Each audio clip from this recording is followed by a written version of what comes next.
Hello, everyone. The incident I will tell today is an incident that happened about 5 years ago from today. At that time, during the holidays, I, with my cousin, went to visit a friend's house. The friendship between him and me was very deep. Whenever we met, we had a lot of fun. But that time, I did not in any way realize what was going to happen to me. The lane where his house was had only one way to enter. There were many small and big houses in that lane. The lane would close off ahead. There was a house in that lane, which looked different from the other houses. Whenever I went outside, my eyes would naturally go toward that house. In front of that house, there were also some disabled children. They used to watch the nearby children play, but they never themselves played with them. Those children were quiet. With deep eyes, they looked at the other children playing around them. Sometimes again, they would keep looking at each other. There were 4 of them who were disabled. There was not much difference in age, maybe a difference of 1.5 years or 2 years. But they all were somewhat astonishing. One child did not have a leg. One child did not have a hand from below the elbow. Another one's arms and legs were bent backward. And among them one was blind. Among them a few boys and girls would stand in the lane leaning on sticks. I used to see a strange fear on the faces of those children. Whoever the child may be, whether rich or poor, black or white. Children are innocent after all. It is natural to feel pity when you see them. But those children were a bit different. Seeing them did not evoke pity, rather fear and panic worked. The house near which they would stand was old and dilapidated. In front of the door, there would be a thick mat smeared with dirt. That house and those children both seemed equally neglected. At first, I used to feel strange. Later, by asking my friend, I came to know that their family was absolutely poor and weak. They perhaps did not even have proper food. A few days had passed since we went there. We used to stay outside the house most of the time. My uncle had a water pump in a field. We would go there and spend most of the time. In the evening, we played cricket. One evening, I was passing near that lane. Coincidentally, I was alone then. My friend was busy with some task. On the way back, I was going through that lane again. I was returning home. I saw a big car come and stop near that house. And a wealthy-looking woman got down from that car. She gently moved aside the dirty curtain hanging on the house's window with tissue paper and went inside. I was very surprised. A woman like this whose house, car, and clothes make it clear that she is quite wealthy. What business does she have in this neighborhood, especially in this broken house? I started walking toward home a bit anxiously. The children of that lane were signaling to each other. From time to time, they were looking at that woman. Again, they were looking toward that house. Seeing their signals, it seemed this was not a new matter for them. They had seen such a thing before too. When I returned home, my friend had then finished his work and was waiting for me. Today I was thinking I would ask my friend about that house and those children, and as soon as I got the chance, I asked him whose house that is, and why are those children so strange? He looked at me and said, "Brother, don't show so much interest in that house. When going and coming, the eyes will of course fall on it. We cannot change the road after all. We cannot avert our eyes either. Yes, we could do one thing. There is no need to think too much about them." I said, have I gone near them or what? I do not say I would go near. As it is, from the start, I had suspicions about that house and those children. Today again, I saw a big car stop there. A wealthy woman got out of the car and entered that house. What relation does that woman have with that house? He said, this is nothing new. I said, did the rich woman go to help them? What other reason could there be? He said, help. Then he came close to me and said, no, brother, it is not at all as you are thinking. Not at all. Try to understand, nothing good happens there. That woman also surely did not come there with any good intention. I said, friend, instead of riddling, why don't you say directly why everything is so twisted? Then I could clearly understand he did not want to answer my questions. He was beating around the bush. He did not want to share anything with me about that house. In that area, electricity often goes out. One night exactly that happened. The electricity went out. The IPS turned on. My friend was doing a task in a room, and I had gone to the roof to get a bit of fresh air. I was sitting on the roof looking at the sky. As I turned my eyes, I saw something stir on a dense tree near that house. My gaze now got stuck there. I looked carefully to see what it actually was. The moonlight was so bright that I could roughly guess. With a little attention, I realized a shadow on the tree, which was perched on a branch of the tree. From time to time, it would stand up. Again, it would sit down on that same branch. When it was standing, it looked quite tall. For me, it became difficult to make sense of it properly. Actually, a shadow of what was that? Because however much I looked, I could not understand what was actually there. I went to the edge of the roof and saw it was exactly the house in the adjacent lane, beside which there is a big tree. Just then suddenly a fierce wind blew, in which there was dust-laden air. It hit hard against my body. Dust entered my eyes. With difficulty, I turned my face away.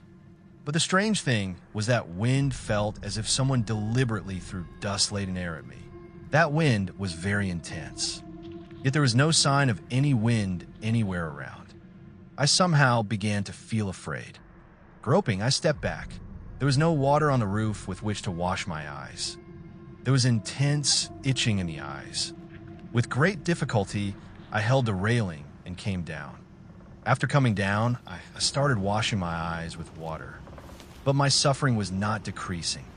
It was night as it is. On top of that, there was no power. At that time, I did not want to tell anyone about this matter. I poured a lot of water. Even then, my itching was just as before. By then, my friend's work had finished. He came to me and said, "Let's go to the roof." He did not know I was coming from upstairs. I said, "No, I will sleep now." Saying this, I sidestepped him, went to my room, and fell asleep. In the morning upon waking, I saw nothing had gotten into the eyes, indeed. But both eyes were so red as if blood would drip down. For 3 days, there was pain in the eyes. These few days, I also did not go outside the house.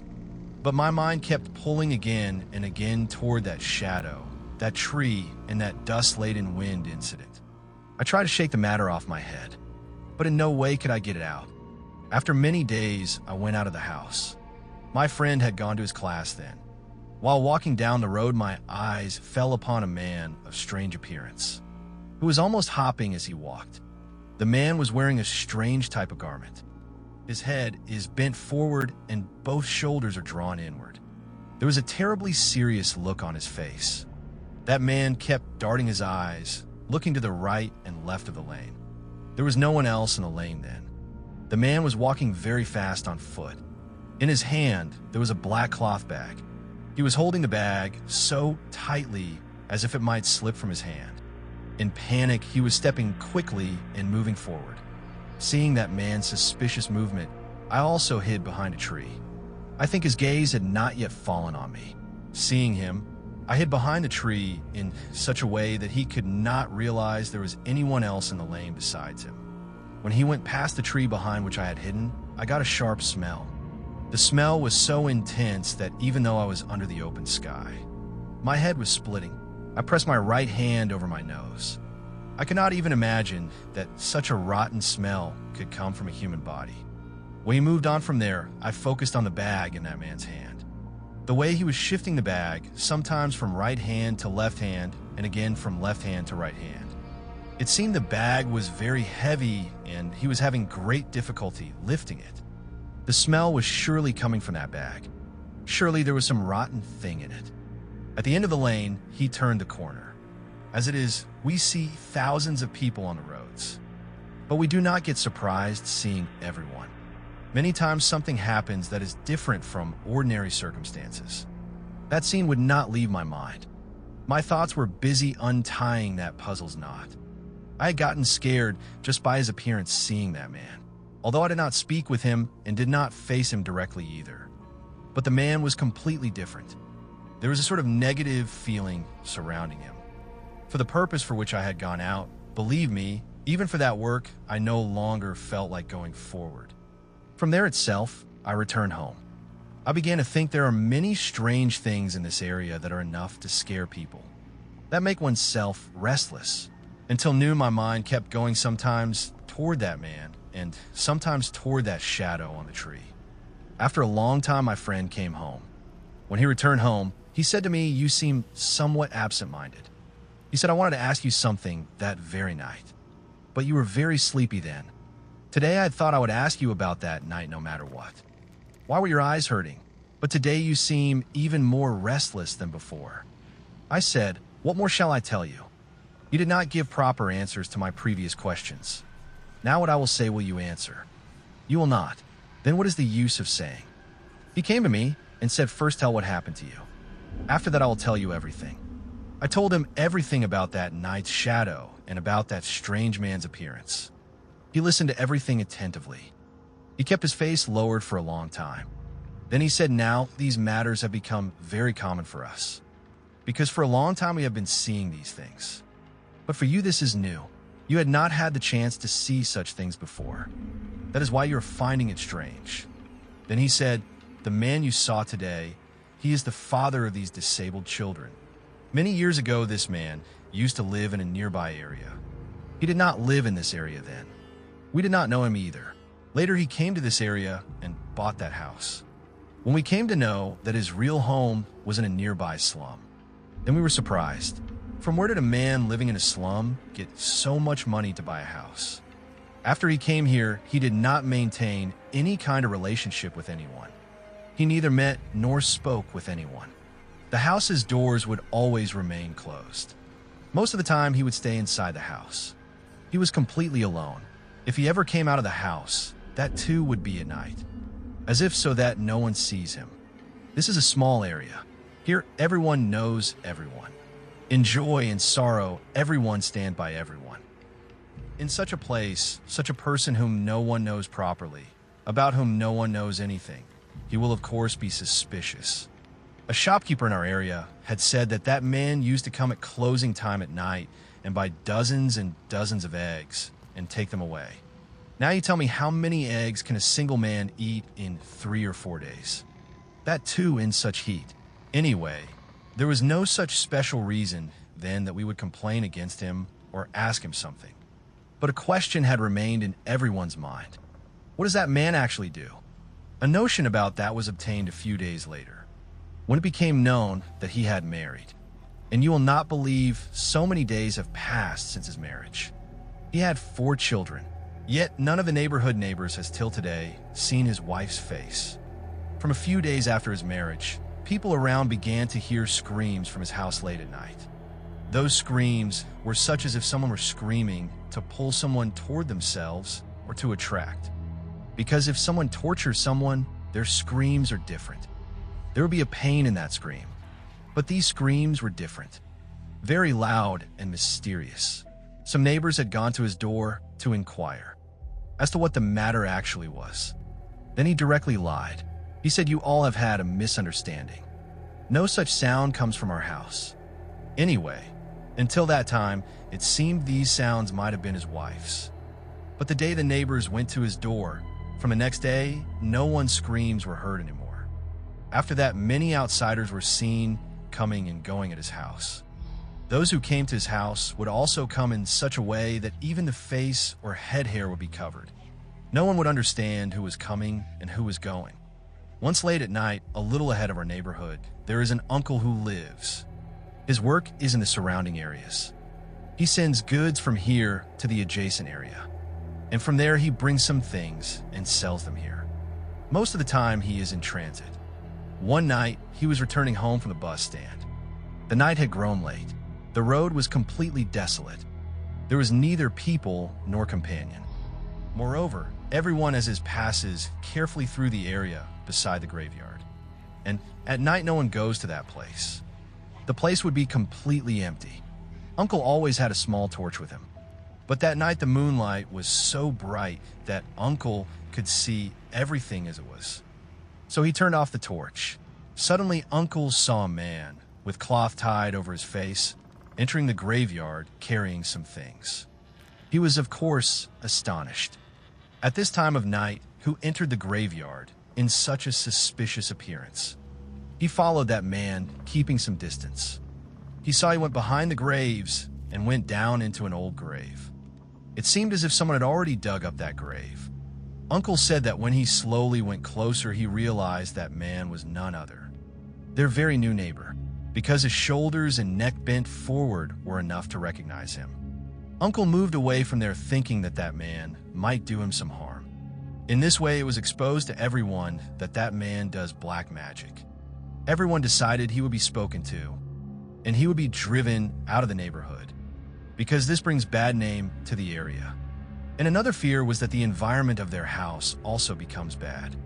In our neighborhood, an uncle, hearing all this, got absolutely angry. Among those who together had gone to his house to talk to him, Uncle was at the very front. That man, as always, accepted no complaint. On the contrary, he told everyone if they stayed a bit longer in front of his door, then he would call the police. Meaning the reverse thief is scolding the police.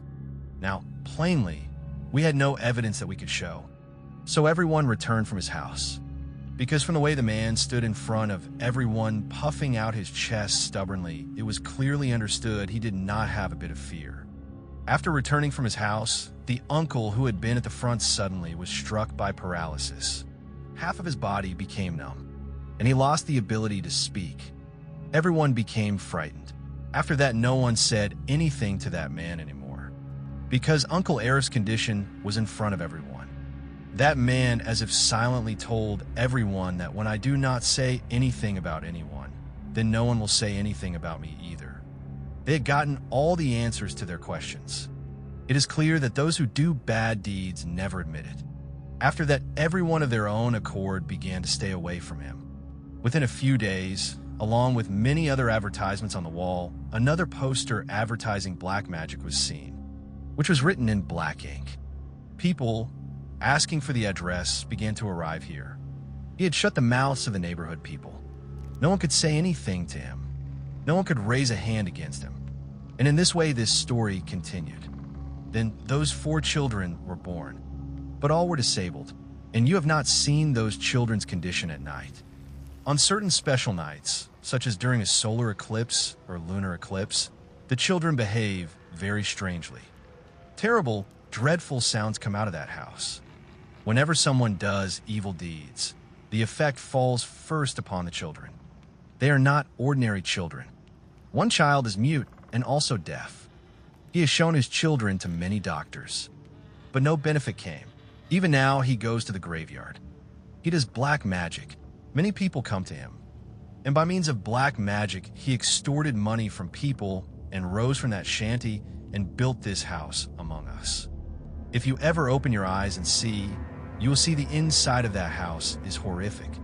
From this house, sometimes such a foul stench comes out that the people around become exasperated. Sometimes dead birds' bodies are found on its roof, which the neighboring neighbors see. The stench that was coming from his bag must surely have been part of some work of his, which he was trying to dispose of. A dark entity is in his possession. That shadow that was shown to you on the tree that night, many had already seen before. Seeing your curiosity, that day dust and dirt-laden wind was thrown at you. That was a punishment for you, so that in the future you do not raise your eyes toward the house again. Those who in the neighborhood have gone to do something against him suffer such a harm that everyone falls silent in fear. Now you tell me, a man who does such bad deeds can do any task with his own power or with black magic. Harming someone is nothing to them.